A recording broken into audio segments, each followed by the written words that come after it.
ایک مرتبہ ایک بزرگ نے اللہ تعالیٰ سے دعا مانگی کہ اے اللہ، آپ نے جنت میں جس کو میرا ساتھی بنانا ہے، دنیا میں میری اس سے ملاقات کرا دیں۔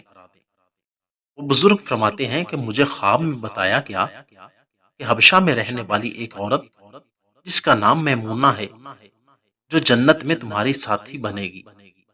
وہ بزرگ اس بستی کی طرف چل پڑے۔ وہاں بستی والوں سے جا کر پوچھا تو انہوں نے کہا کہ وہ بکریاں چراتی ہے اور اس وقت وہ باہر بکریاں چرا رہی ہوگی۔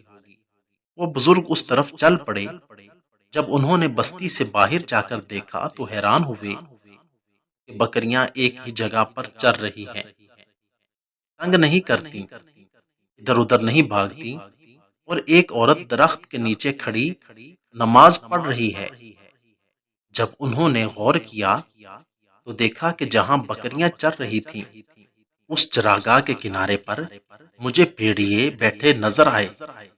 ان بھیڑیوں کی وجہ سے بکریاں کہیں باہر نہیں بھاگ رہی تھیں اور ایک ہی جگہ پر چر رہی تھیں۔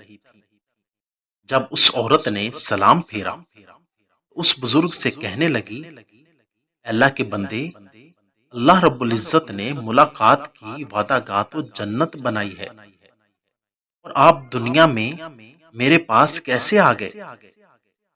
تو انہوں نے کہا کہ میں نے اللہ رب العزت سے دعا مانگی تھی، جو اللہ رب العزت نے قبول فرمائی۔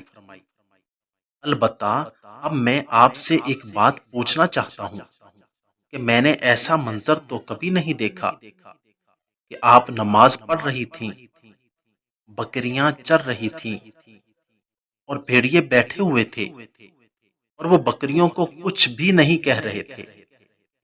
مجھے اس راز کی سمجھ نہیں آ رہی۔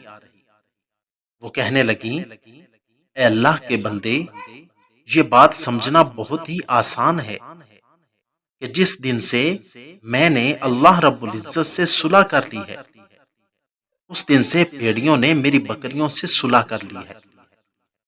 تو معلوم ہوا کہ فَاذْکُرُونِی اذکرکم کا ایک مطلب یہ بھی ہے کہ اے بندو، تم مجھ سے صلح کر لو، میں مخلوق کی تمہارے ساتھ صلح کرا دوں گا۔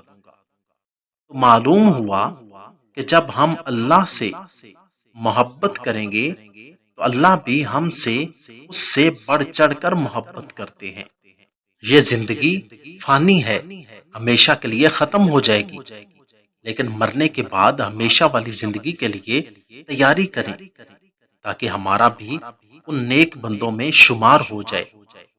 اگر آپ کو میری یہ ویڈیو اچھی لگی ہو تو ویڈیو کو لائک، چینل کو سبسکرائب اور ساتھ دیے گئے بیل آئیکن کے بٹن کو ضرور دبا دیں تاکہ ہماری آنے والی ہر ویڈیو آسانی کے ساتھ آپ تک پہنچ سکے۔